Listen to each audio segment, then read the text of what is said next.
I think we're live. I gotta check and see here if we are.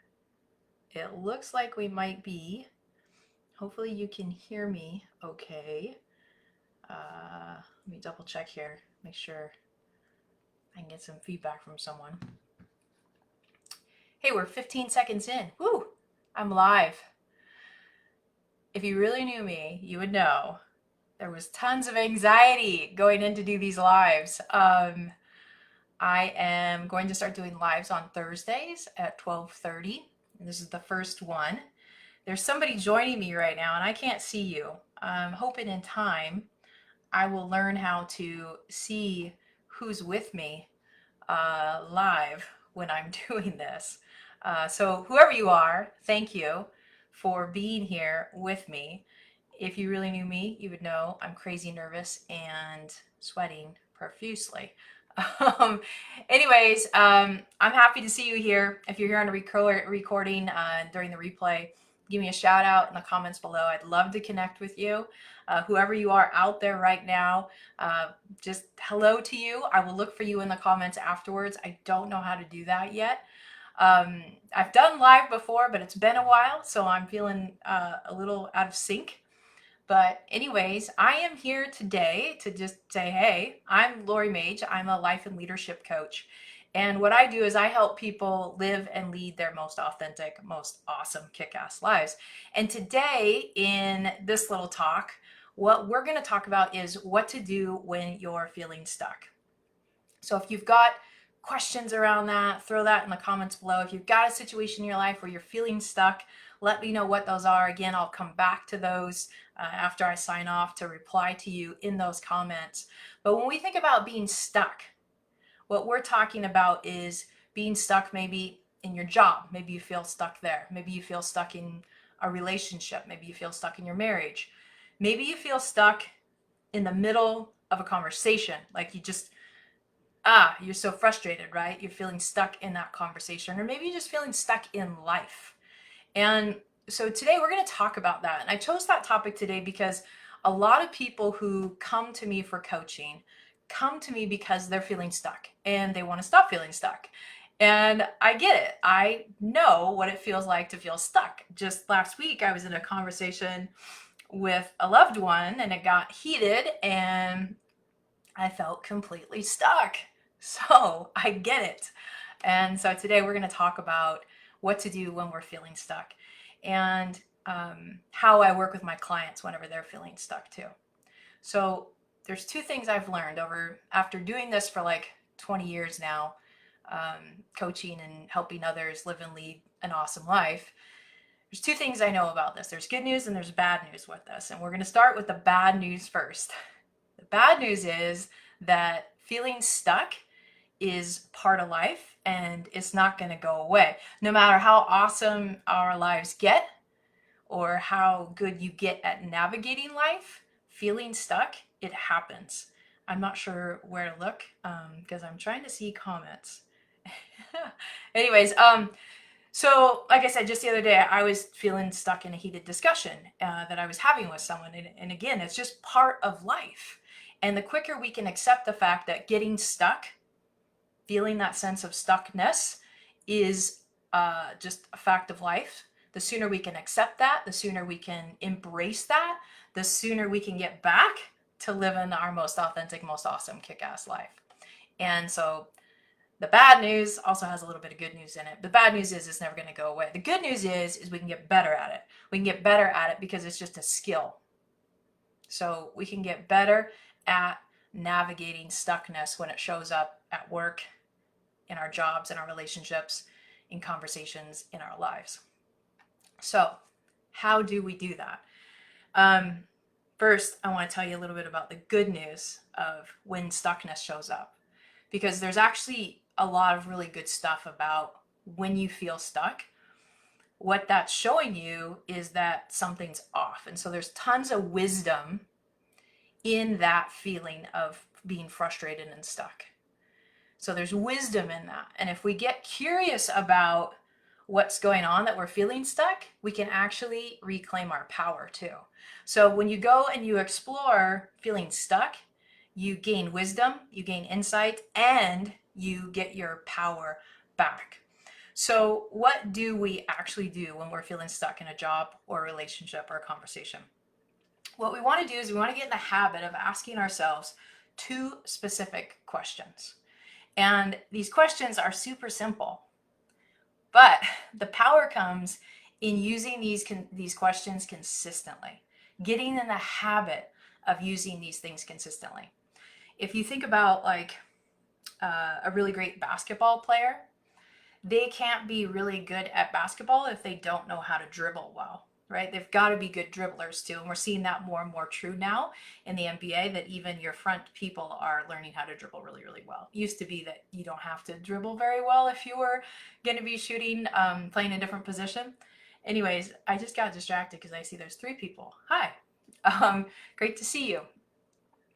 Anyways, so when we think about these two questions, it's like dribbling in basketball. It's like the fundamentals. It's like being able to do um, addition and subtraction before you can do algebra and calculus.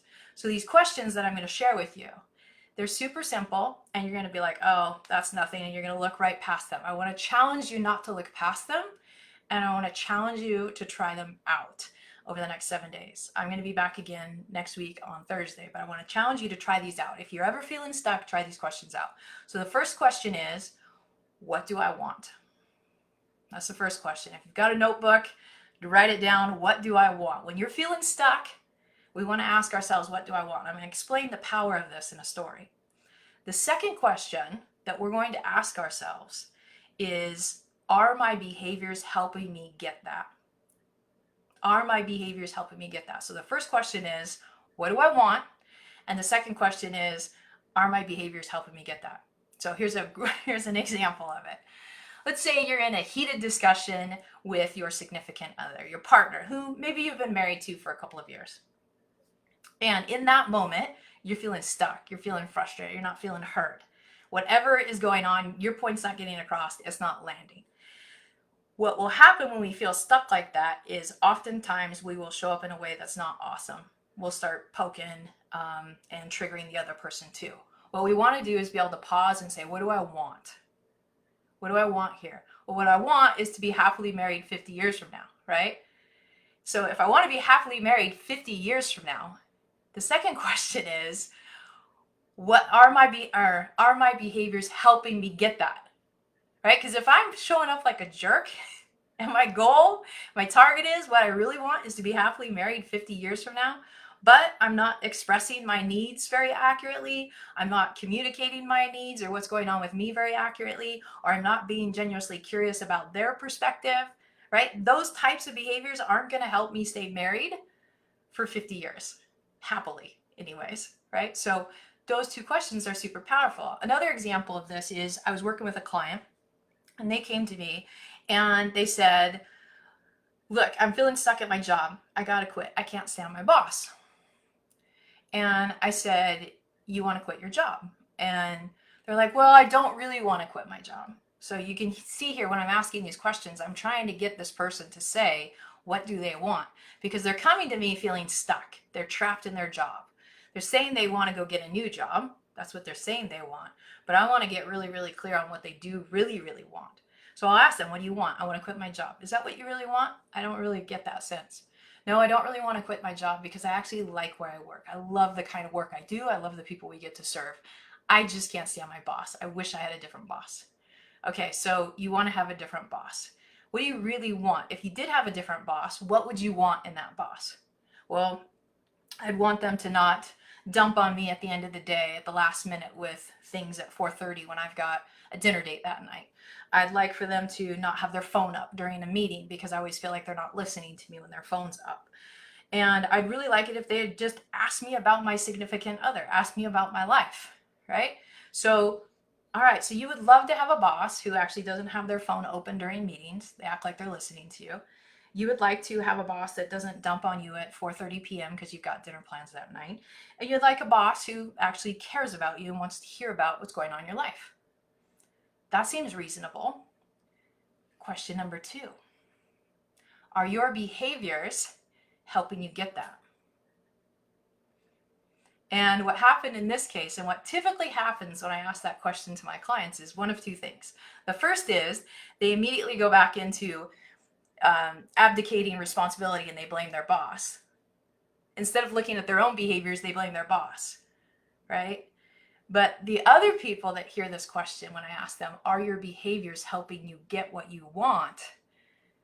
There's sometimes silence, there's sometimes laughter, there's sometimes tears of the realization that these things are happening in their life, but their behavior is actually condoning it and it's perpetuating the problem.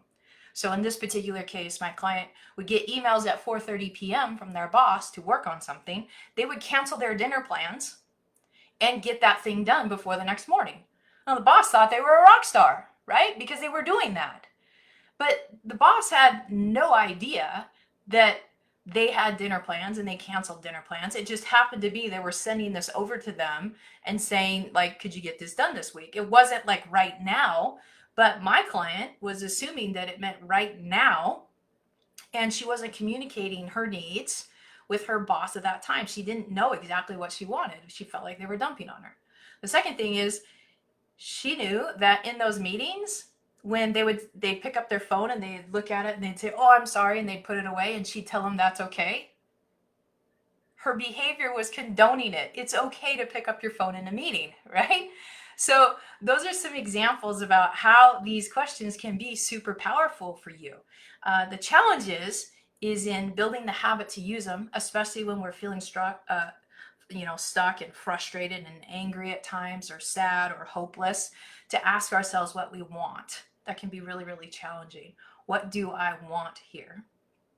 And then the second one, which really takes us out of victimhood into being a leader of self, into taking responsibility for our careers, for our lives, for our relationships, is to ask ourselves, once we've created the vision for what we do want in a career, in a relationship, in our lives, then we ask ourselves, are the behaviors helping me get there? Are my behaviors helping me get there? And then that requires ownership. And so with this client of mine that I just described to you about their boss, it didn't happen overnight. We actually had to talk through some of her own limiting fears about what was getting in the way of her asking for what she wanted, out of a job, out of a leader, what her ideal expectations were working with somebody, the stories she was telling herself when these things would come to her through an email, or how the boss would pick up their phone. But over time, she eventually had the conversation with her boss, not once, multiple times, because we're human and everybody forgets. Um, but she was willing to do the work and courageously ask for what she wanted. So she was taking 100% responsibility for her career. What happened over time is the boss actually didn't realize the impact that that was having on her. And luckily, this boss was willing to take responsibility for their part in it, and to help with the phone situation, with sending over things late at night, to make sure that even in the email, when they sent it over at 4 or 5 p.m., that there was an exact deadline. That this is not a 911 was one of the things that they communicated, like very much right at the top of the email. The boss would say, "This is not a 911." So then she knew it was okay for her to call it good at the end of the day. So anyways, two questions. When you're feeling stuck in your relationship, in your career, in your life, in a conversation, ask yourself, pause, ask yourself, what do I want? We get so focused on what we don't want. I don't want them to X, Y, and Z. What we need to do is focus on what we do want. That takes us out of victimhood and puts us into solving our situation and creating the life that we actually want to live, improving our relationships. And then the follow-up question is, once you've determined what you want, is, are my behaviors helping me get there? And that's usually just enough to unlock the wisdom so we can then start taking action to get what we do want. So that's it for today's live. If you got some value today, give me a thumbs up. Definitely put a comment below. I'd love to engage with you guys in the comments. Like I said, I don't know how to do the comments yet. I'll try to see if I can figure that out right now.